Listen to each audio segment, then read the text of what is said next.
7:30, so I'll call the meeting to order. Roll call, all of the commissioners are here today. The third item on our agenda is public comment, and I'll make a quick comment. I found out that the public comment used to be on the agenda regularly, but a former leader of the commission ordered it off. He thought it was kind of a waste of time. But we put it back on, and we've got a whole bunch of public here. Well, firemen are not public exactly, but we've got the mayor and the city administrator, and I understand each of them would like to make a comment or two, and we would welcome it. Chief Owen put the podium up there, so if you would like to make comment, it would be better for the videographer if you stood at the podium. So, whenever you're ready. Thank you, Fire and Police Commissioner. I appreciate the opportunity to make a few comments, and I'll keep it relatively short. Item number 4 on your agenda is the consideration of the fitness policy draft for the fire department. And as we all know, this is an extension with some version of what has already gone forward with the police department. On behalf of staff level, some of us have talked about this, and I think we have a couple concerns about the timing of going forward right now. We're still going through some of the issues with the police department side of this, with labor law attorneys, some of particular points regarding the testing and how it's all playing out. And we have incurred actually a fair amount of cost, which is, we deal with it. We pick up the cost of those labor law attorney bills, but it's gotten fairly significant. Actually $10,000 plus is what we've incurred so far in conversations over the past couple of years related to the fitness testing process. I guess our preference would be that the train is slowed down for a little bit. Let the next few months play out, see how things shake out with the police department side, if there's any tweaking that's done or needed, anything that comes out during the next 4 to 6 months or so that would suggest that something can be learned there that can be applied to the fire side. Prevent a little bit of heartburn and make sure that everything goes smoothly when the fire department fitness policy is enacted. We think that would be beneficial. I understand that implementation of this plan is not expected anytime real soon, perhaps in 2021. So we think that gives a little bit of time before adopting a policy just to address any questions or concerns or to learn anything we can from what the police department side is going through as they progress to the finish line now. So I would, just advise you or ask you to consider maybe hitting the pause button for up to 6 months, see what plays out on the police department side. We can come back to you and tell you what we've learned as far as things that maybe you want to consider when you get to full adoption of the fitness program for fire officers, fire department employees, and leave it at that. Thank you. Thank you.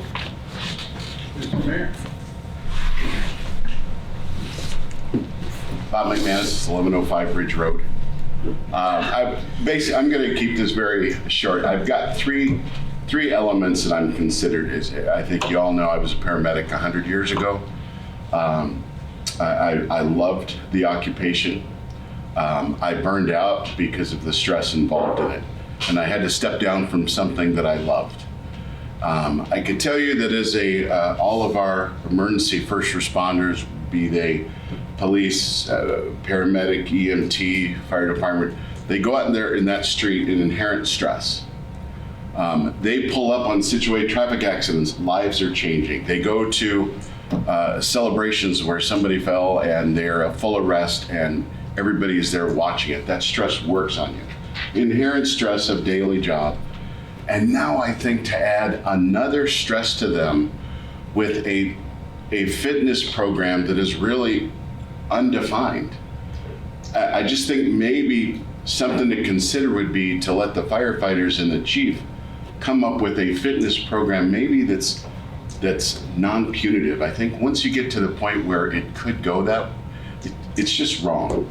You all determine that. The second thing is, you take that out of the equation, is I don't know yet if you all even have a determined test yet.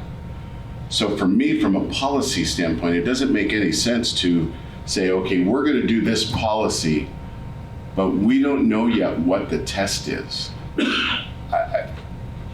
I don't know how that policy could be passed. The final one, and Steve went on it, and Steve and I and Jen Rakey had a meeting yesterday, and it's the number that we were going over yesterday was $12,000 so far, with more money coming down the road. And so, as you know, right now, we are going through budgets.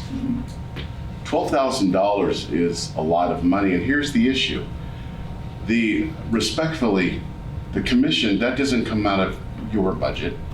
You're all volunteers. It doesn't come out of the department budget. It comes out of the city's budget. We pay that bill. So there's an element there that's a little uncomfortable, as we have, the city has no say really in this policy because you all are autonomous.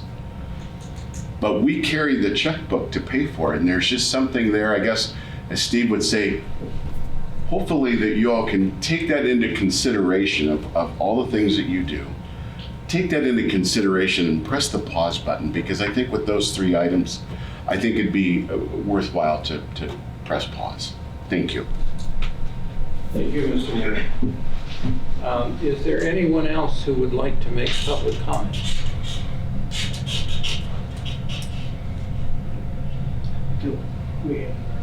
Okay, that's what we're asking. I take silence as negative, not interested in making any comment at this time. The local did submit a letter to me, which I will get over to you, indicating the desire to continue working on the policy between management and union like we had previously done. And if it moves forward, That's $2, by the way. wow, you're expensive. We don't charge that much. We're gonna have to up our costs here. That they'll follow their procedures for if it is implemented, only because in their labor attorney eyes, it is a change in working conditions, so it's a marketable thing. So anyway, they did submit a letter to me, and I have copies for you that will get over to you. When did that letter come to you? Late Monday afternoon. Any other public comment? Real quick.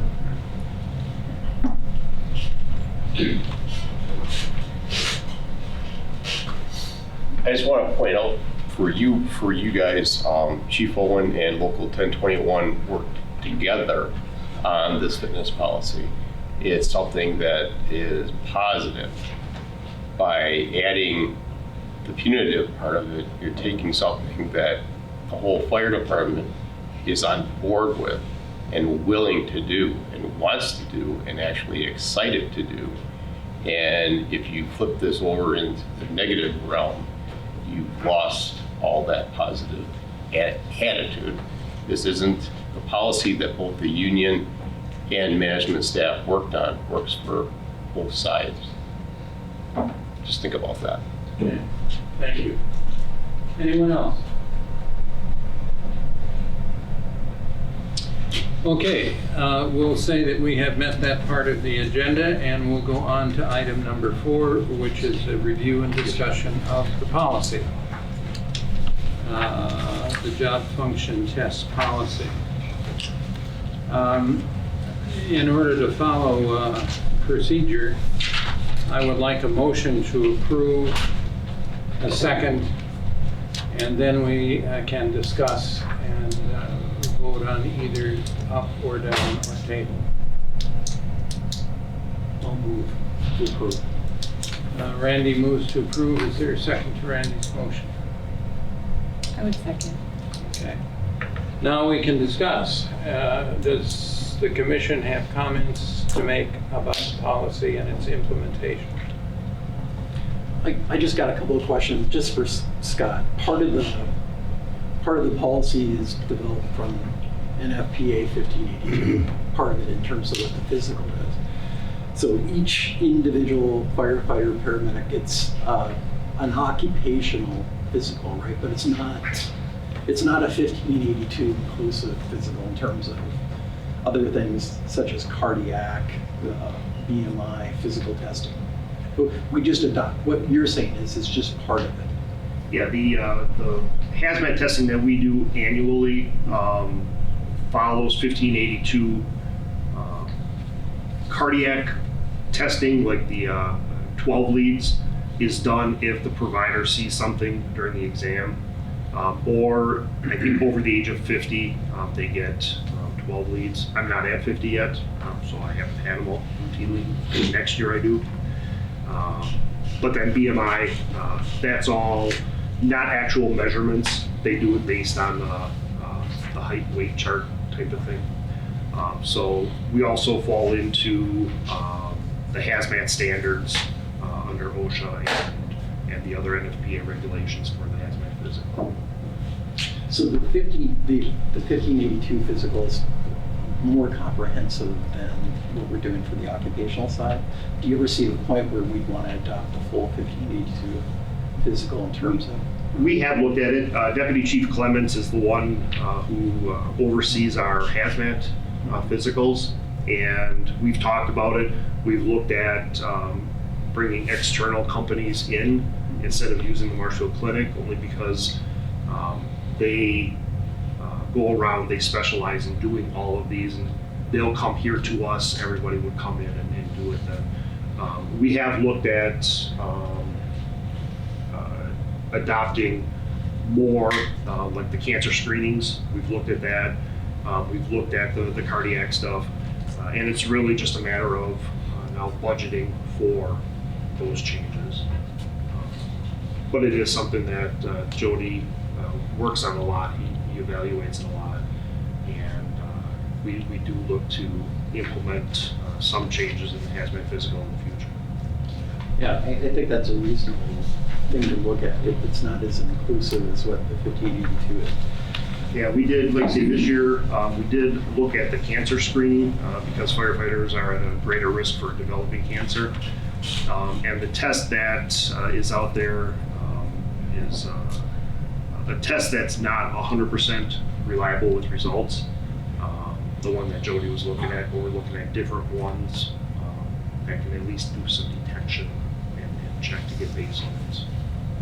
Okay, so let me follow up with that. And some of these questions you've answered in the past, but let's just talk about it anyway. So we do allow time for our firefighters to work out during the day.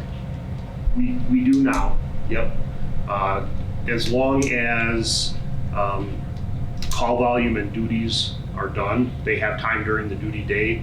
Otherwise, most of them actually prefer to work out after 4:30 at nighttime.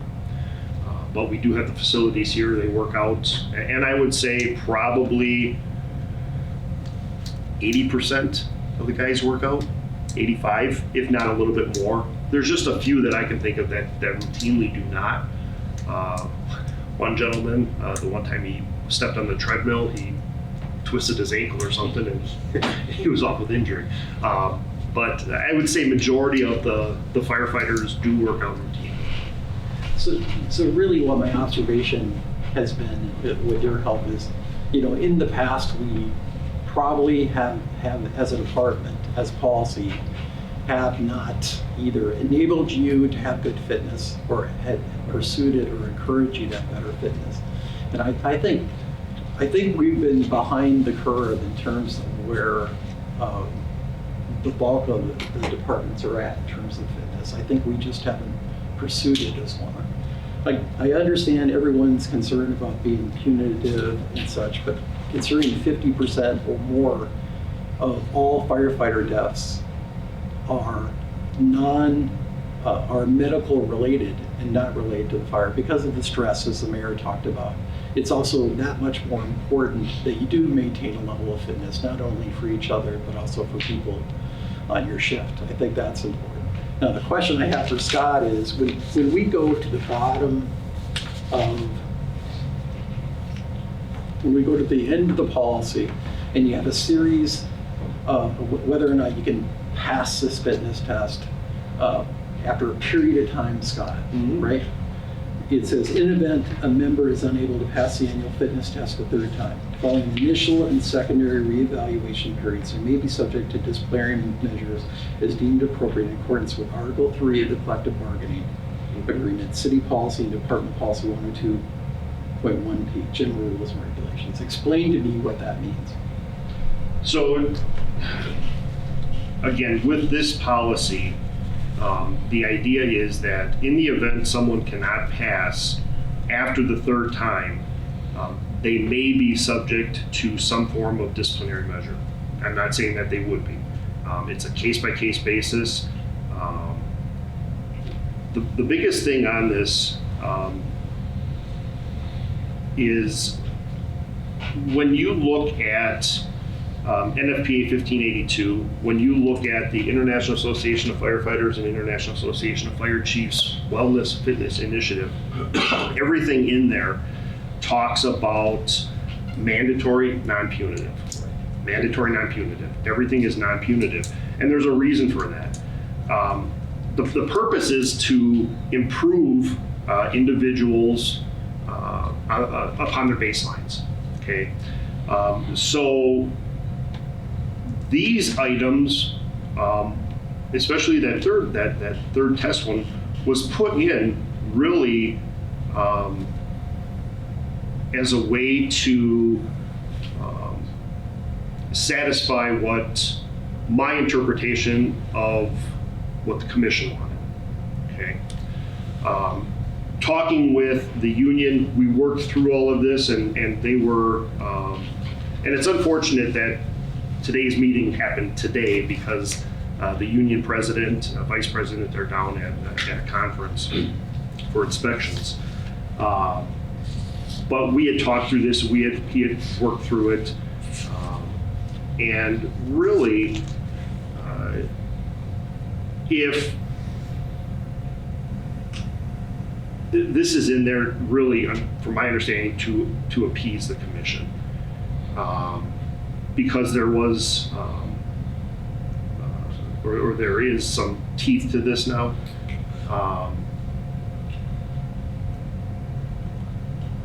The way that I've read other policies, so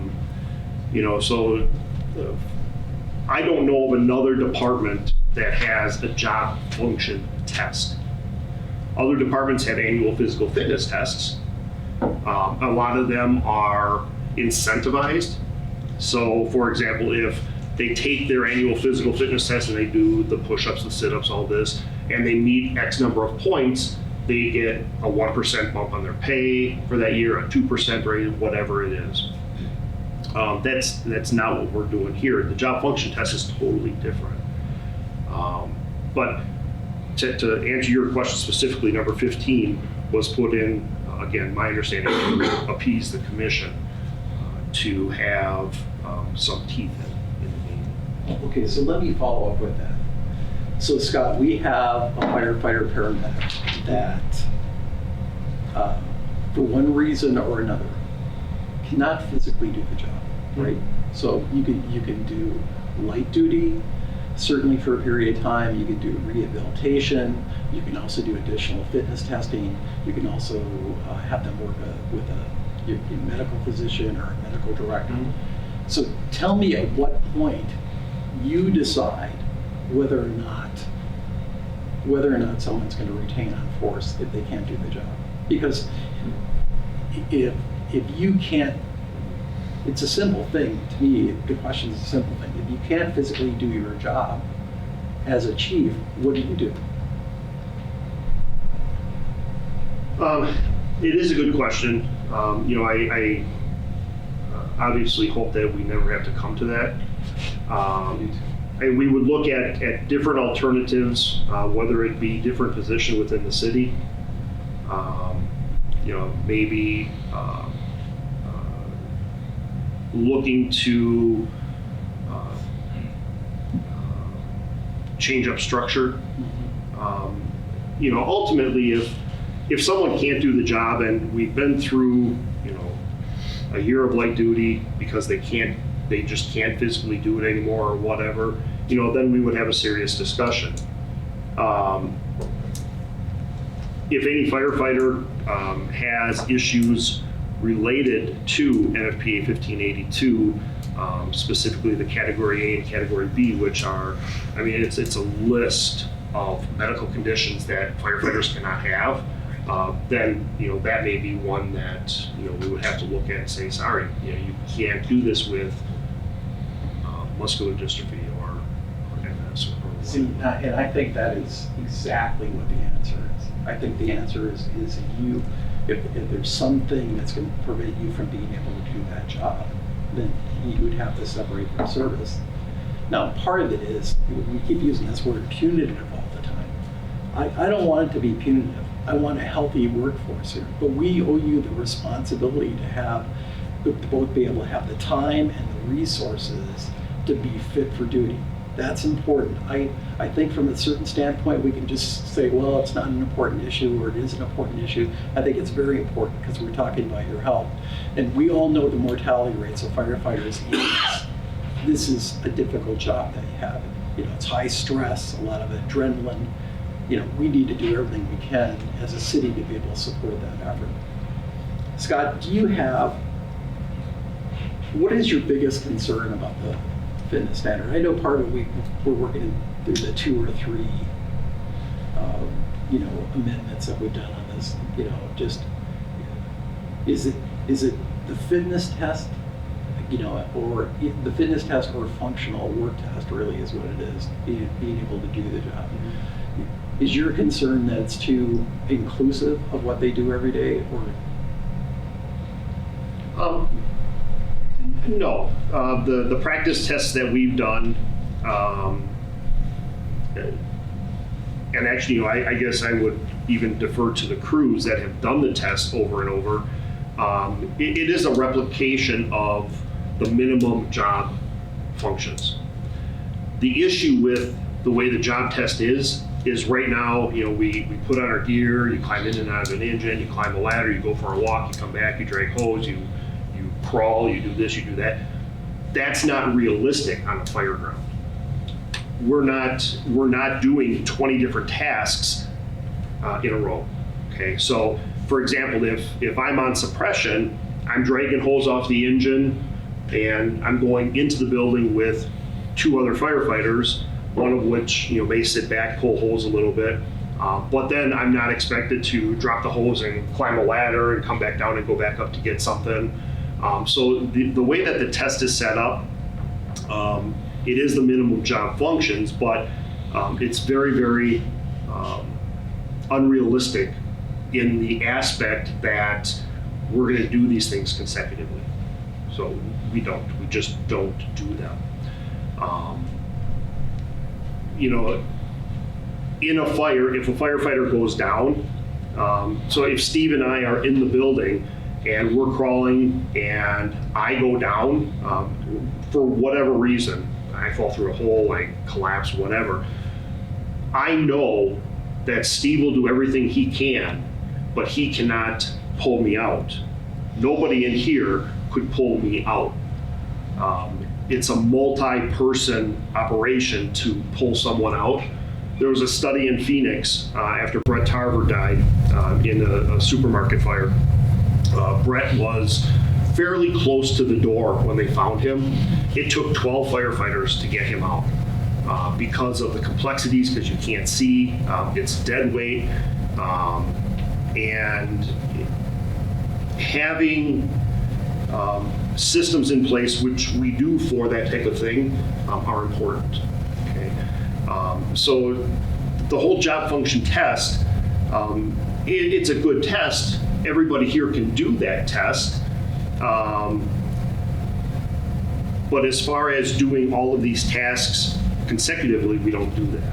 Okay. The other part of the policy, again, that we've talked about is, we had in there that it was non-punitive. It was requested that be taken out, took it out. I don't know of any of our members that would not take the test. everybody took it that was here. Everybody passed. I admittedly failed my first time, but I haven't had a PAC on since 2008 for fire operations. And it's things that we don't have a validated test yet.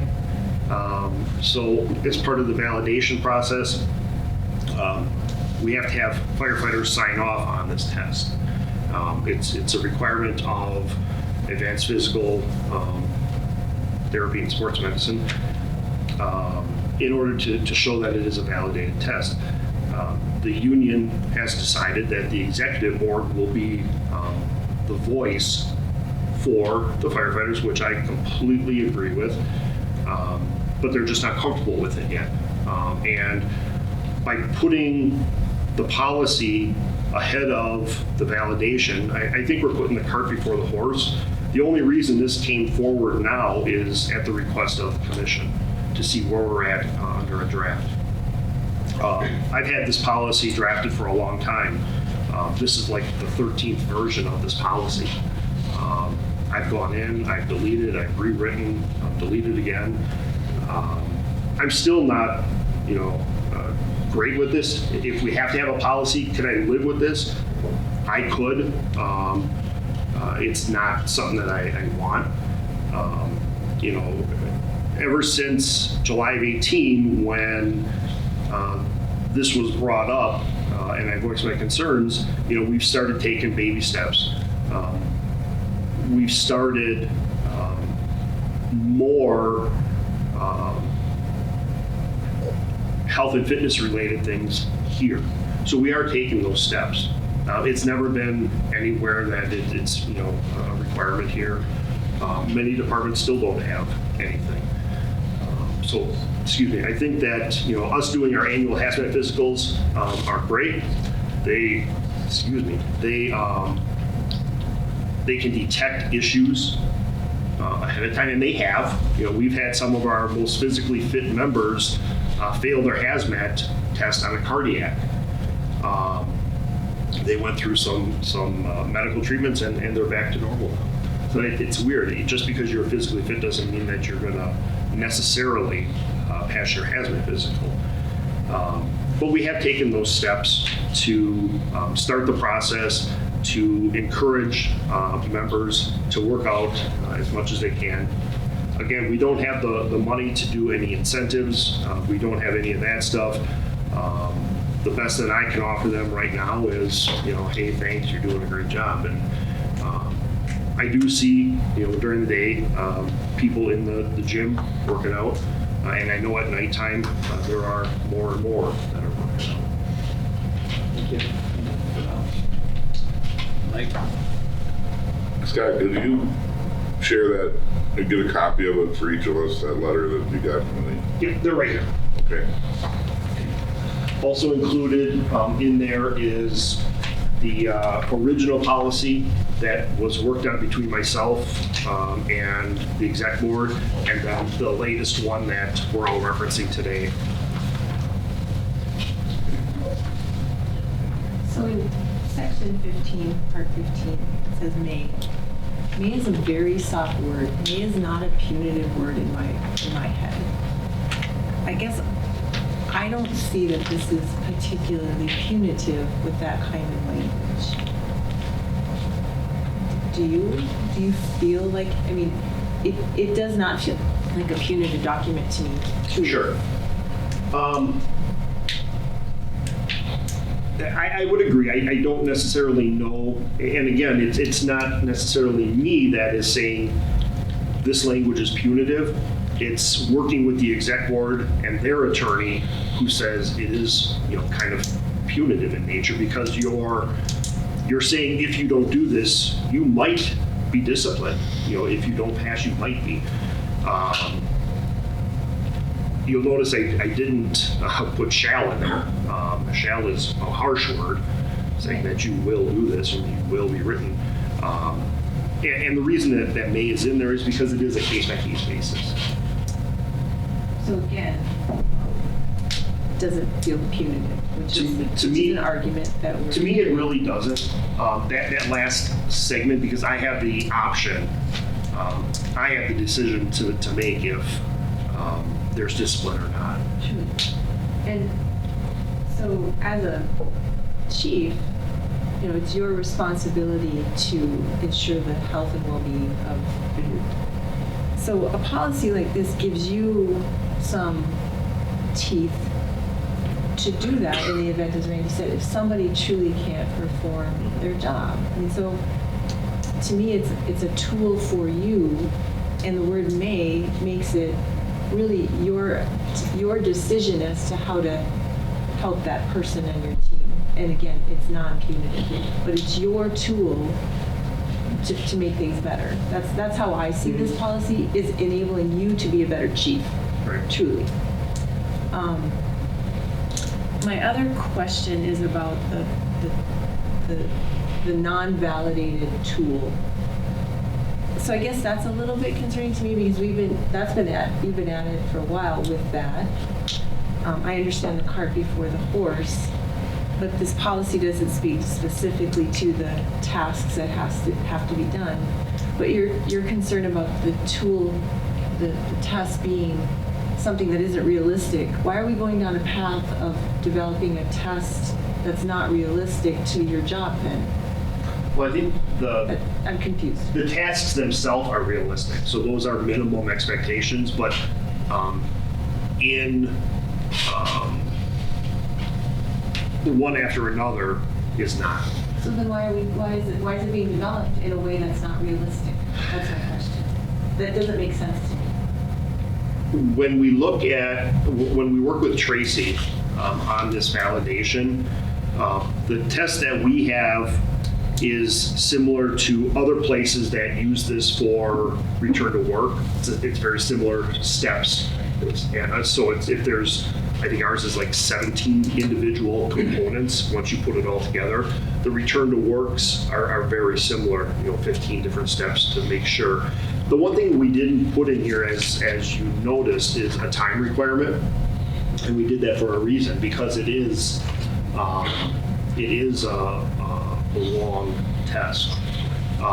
We are working with Tracy to try and refine this even more.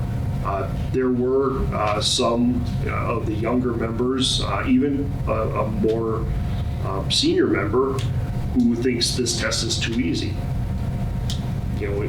It's not, is this test too hard or too easy? Does this meet the requirements of firefighters? And when we look at 1583, which is the fitness standard, these requirements are in there. Now, they do obviously different testing than we do, but the amount of steps that we do is being looked at. I know Deputy Chief Letty and I have had long discussions on this, and we're working with Tracy. We're going to be setting up the next set of validation, or practice tests, I should say, to kind of go through it and test different things again. But it is a long test, and we are trying to work through some of those stations. But by not putting a time requirement on, you could take, we say, no more than a half hour to do that. And it is, it is a lot of different steps. I mean, for the firefighters that are here, you could ask them, they went through the tests if they felt that they met the minimum requirements, and most of them will probably say yes.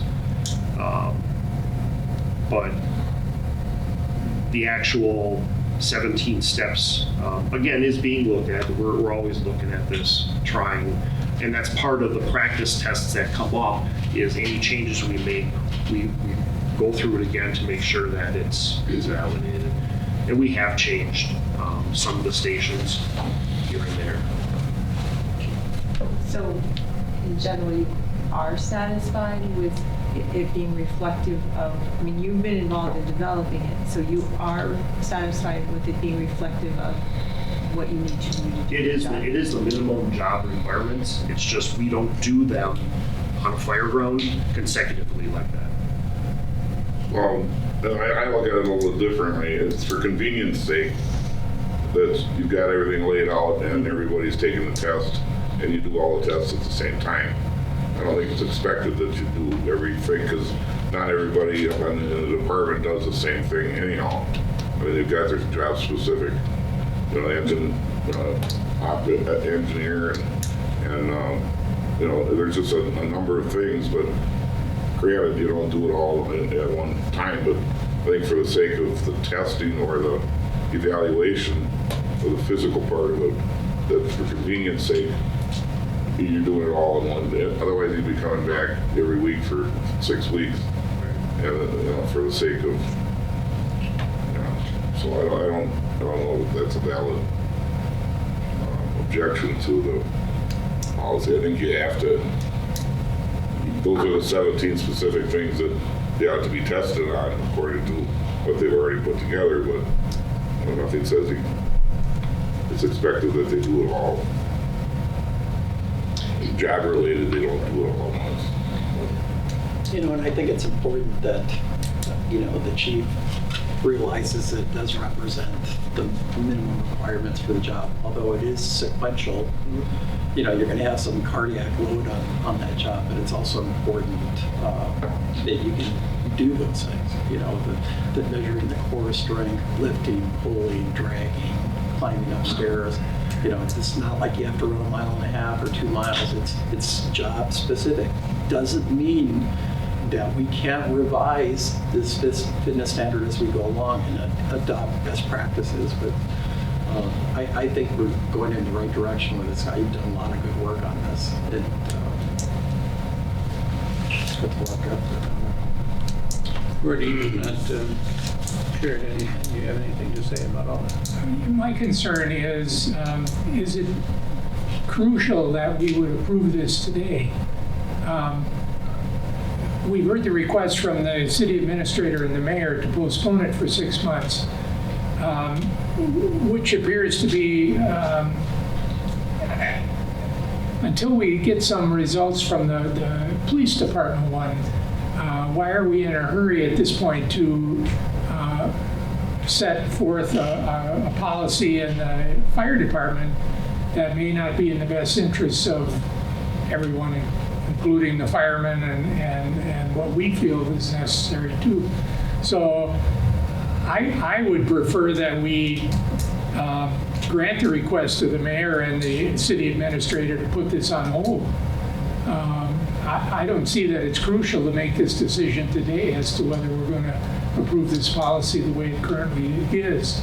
And it would give us time down the road to say, well, maybe we could make this improvement, or we could do this, or we could do that. And granted, I'm the newest one on this commission, so I don't totally understand the policies of this commission at this point yet either. And I know they have final say in all of this, but are we rushing it? That's my question. Comments? I don't think we're rushing. We've been at this thing for a year and a half or even longer, and I'm not in any position. I certainly don't want to approve something that everybody's not, at least the commission isn't comfortable with. I mean, but there's a time and a place where you got to put the thing to bed and make it part of the function of the department.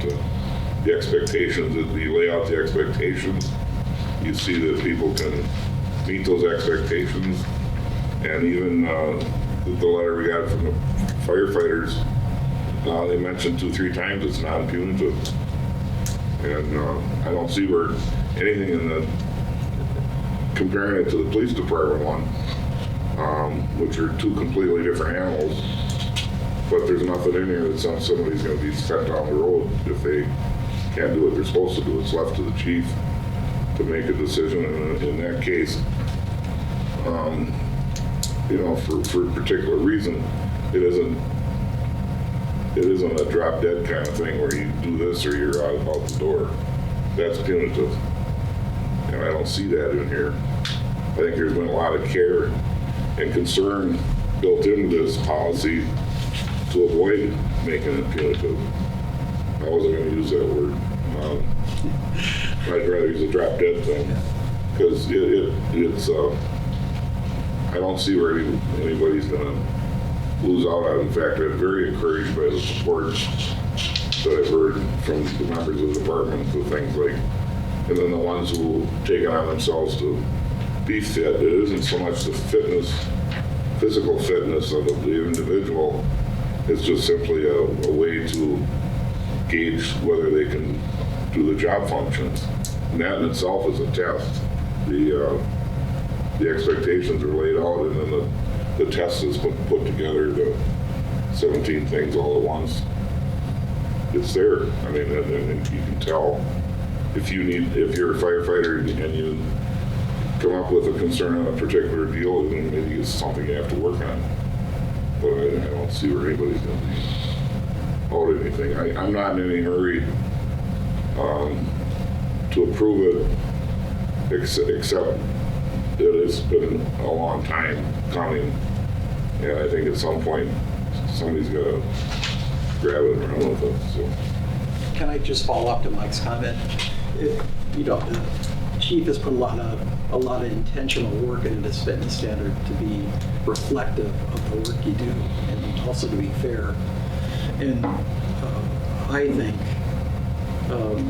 think it's a good policy in the sense where it encourages you to be fit, those around you to be fit, and it also avoids the problem of putting yourself at risk or another person if you can't functionally do the job. And the chief really wanted to pursue this fitness thing for years, and we just didn't have the money to really do anything with it. I think we've been behind in terms of having that in place for you. I agree with Mike. I think we could approve the policy. It could be subject to revision. But I think the thing it does do is start some dialogue. This is the first we've heard from any of your concerns at all, which, so it's good that we're talking, and I think that's important. And, I'm sure the chief will continue his open lines of communication, but that's basically what I have to say. Gordy, I'll respond quickly to your concern about timing. It's more than a year and a half that we've been futzing with this. Goes closer to 2 years, maybe even beyond 2 years. And I think there has been a general feeling on the part of the commissioners that if we're going to do something, we need to get it done. I mean, leaving it hanging for how long? And then a second comment.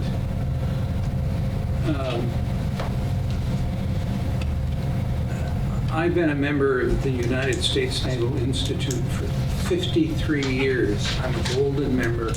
I no longer pay for the journal. I get everything for free. I have a patch for my blazer.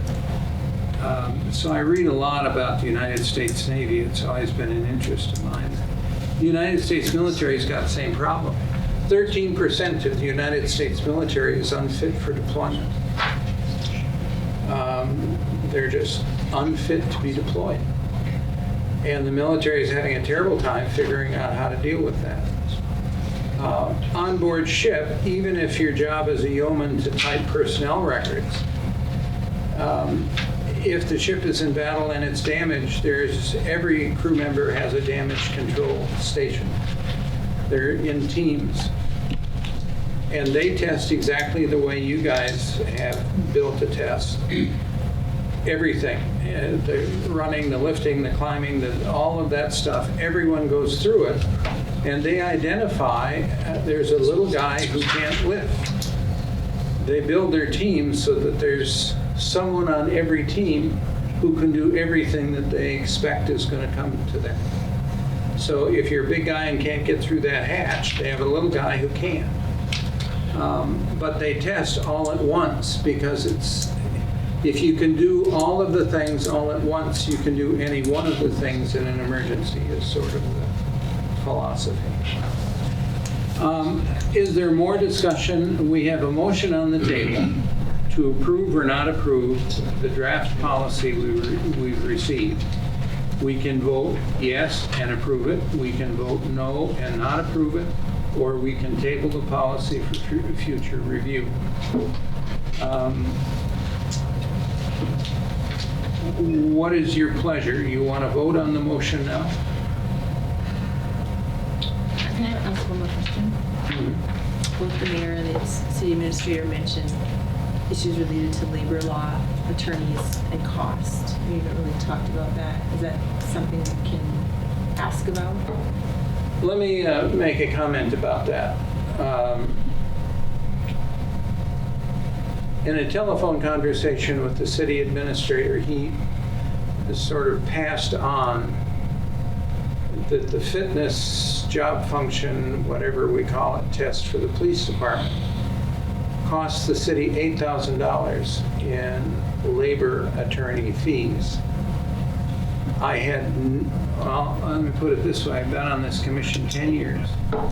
We have amended policy, we have passed, approved new policy, we have approved whole new policy manuals for both the police and fire department. And not once in that 10 years has a city ever said to any commissioner that they incurred cost. Now, I obviously know there are policies that are going to cost. But that $8,000, I had no idea. I'd never heard that before. And the administrator, Steve, and I agreed that that maybe should be something that the city is a little clearer to the commission about, so that we know that that sort of thing is happening. At the same time, if what we do costs the city money, and we don't want to cost the city money, or for some reason think we shouldn't, we're going to be very limited in what we do. So right now, I think we understand that there is some cost, that some of that cost may have to come out of departmental budgets.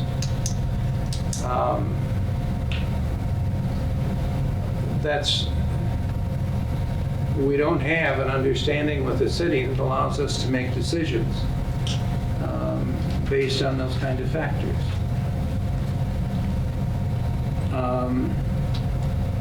Still want to know, you want to vote on it? That motion is discussed. Just one thing also to keep in mind, if this is passed, again, in the eyes of the executive board and their labor attorney, it is a bargainable item, and there will be additional costs if we're looking at it. I know in our budget, we don't have money for this. But it will be taken up to their labor attorney, and it'll go into a bargaining session. So just as a plan. I guess my question would be if that's the route it's gonna take, if we were to pass it, is there anything that says they couldn't start talking about it without the policy in place yet? In anticipation of a policy? Yeah, go ahead. We've already, if you look at our letter that we put in a memorandum, and in that it's a demand of bargain. That letter basically outlines that we've already talked with the chief, and we met with the chief at labor management meetings. We came to a joint resolution as to what it should be and how it should be conducted. And I guess it came back to the PFC. The PFC made a ruling that they wanted to add additional language back to that policy. The policy language that's in there right now, it would be all in red. That would be the stuff that we would not be, that would be stuff that would be bargainable. Those are items that are, that would have to be bargained over because we do have that right. And that's where you're gonna incur the cost. So the draft version that we just saw is what you consider bargainable? Yes. Because you're dealing with working conditions. Specifically in the objective, if you remember in the original, we had that initial design and updates would be mutually agreeable between the exec board and department management, as we have to sign off for them. And then the other one was number 13, talking on the improvement plan, subject to the retest,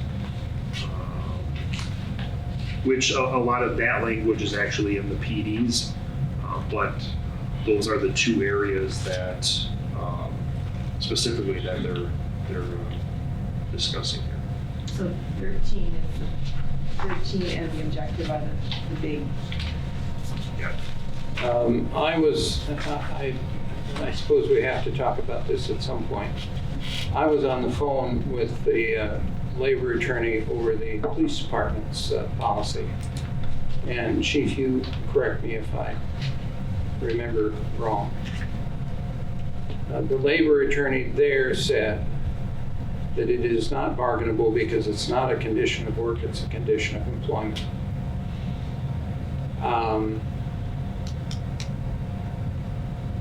That if the test accurately reflects the work requirements of the job and is fairly administered, there's nothing to negotiate. I would go back to say, is it in their contract? No. It is in their contract. The test itself is not in the contract. But it The is- fact that what's in the contract, and I had shared this previous, was the fact that you have 90 days to retest. That's in the contract. The fact that if you're deferred or unable to pass the test, that the first consult with the medical provider will be provided by the city free of charge or at the cost of the city. And that if there is a separation of employment, that that could be grieved, so to speak. So, but nothing about the test itself, the contents of the test, the essential job functions or the minimum standards is in the contract. I would say that everything that Rick just discussed is actually in that policy that you have in front of you. And those would be our items that would be bargainable. And once again, law is a practice. So if you talk to your labor attorney. Oh, I know. They may have one look at it, we have our labor attorney, they have another. Long time ago, I went to law school. Long time ago. Good. We're, and it may be that we'll have to work that out. That does not change whether or not the Police and Fire Commission believes that a job function test for the fire department is an important and significant policy. We can agree to that. The terms of where it comes out to, that would be bargainable. We'll have to talk about that. I'll say it again, is it something that could be ironed out before the policy is actually initiated? I If I mean, could make a comment like that, my understanding of this is that the chief and the exec board came to an agreement. They had it ironed out until the punitive language was added. My personal opinion is if you have a chance of losing your job, it is punitive. but unfortunately for that comment is that it doesn't say that you would lose your job anywhere in the contract. Agreed that, but the chance is there, that, and I think that's where the guys are looking at it. Again, my own opinion, everything was worked out before that language was added. Both sides were happy, and there was no labor attorneys being talked about. So personally, I don't know why we can't go back to the agreement that was agreed upon. Both sides were happy. Correct. Okay. But there's another side involved in this. We have a legal responsibility based on this Wisconsin state statute to manage the departments. Correct. We were not You're happy. right. And until we're happy, and that's the way it's gotta be. I don't make up the damn laws. State statute says we're responsible for managing the departments. I just do not have the responsibility. But we got it, and we have to live with it, and we have to do the best we can.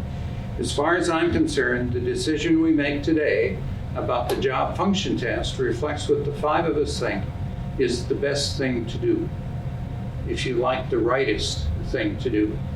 I don't want to oppose anybody. I don't want to get in a fight with anybody. I've got an obligation. It's in the law. I have to manage the department. And I have to do it to the best, what I think is do the best thing for the department. I understand, Mike, you would just as soon delay this. Gordy, you want to delay it? How about the other 2 commissioners? Well, I mean, I think we can improve it. There's still time to be able to adjust the fitness test. I think part of it is just to be able to have dialogue, you need to approve the policy. Dr. Neese? I guess I still come back to this, we just saw this letter, so I'm reading it and listening and responding. The fact that you may lose your job if you can't do your job functions,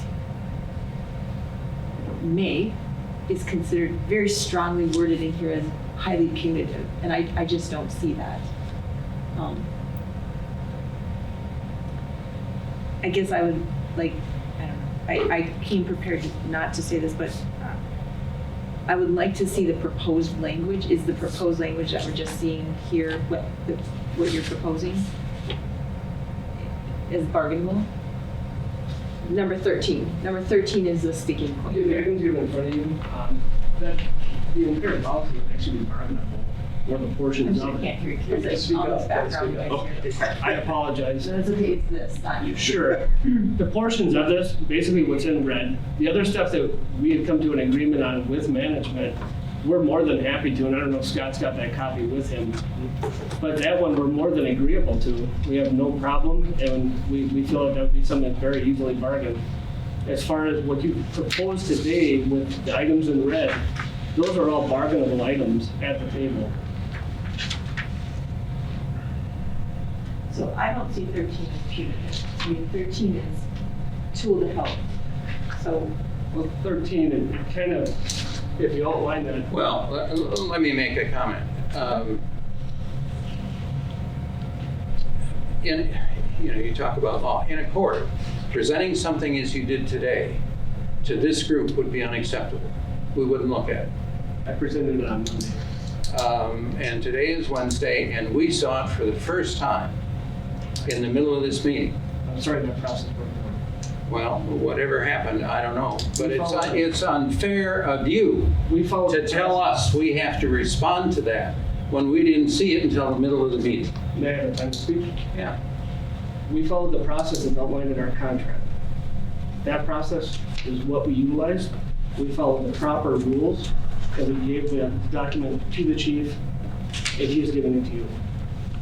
We went through our chain of command. Understand, from my perspective as president of the commission, getting it in the middle of the meeting is unacceptable. I'm sorry. That's I'll go back to fine, my that's original fine, opinion. whatever. But understand, from my perspective, that's unreasonable, absolutely unreasonable. Once again, we did what we were supposed to do with our contract. Well, I think that we, it is a new, it sheds a different light on what I was prepared to talk about today, having done my homework and worked on this all along as we've been getting the 110 revisions. But it does put it puts another angle on it. And I don't want to stall, because there's nobody that wants to wrap this thing up more than I do. I mean, we've got other stuff to talk about. all right, Micah, this is what we're gonna do. I'm gonna call the question. We have a motion on the table to approve the policy as it was presented to us.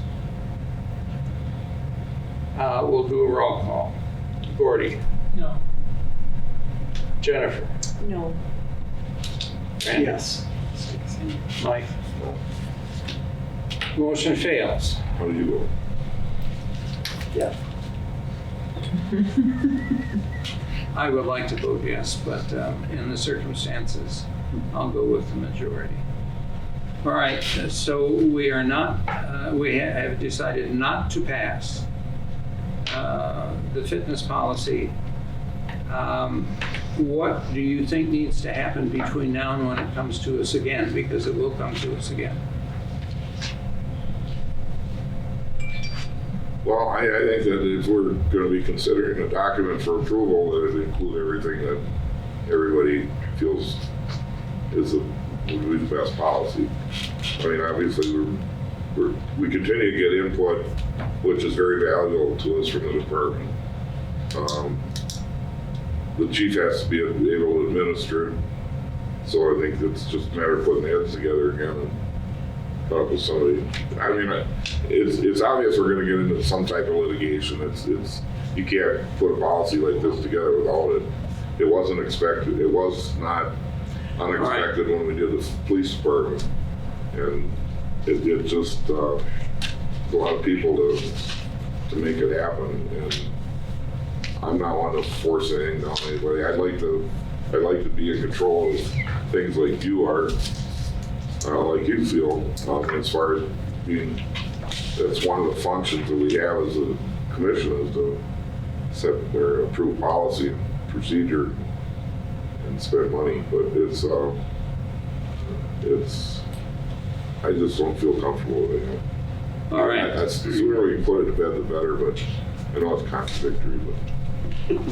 I think never in my career have I allowed discussion to go on like this, but I think this is important, and it's worth taking the time to talk about. Thank you.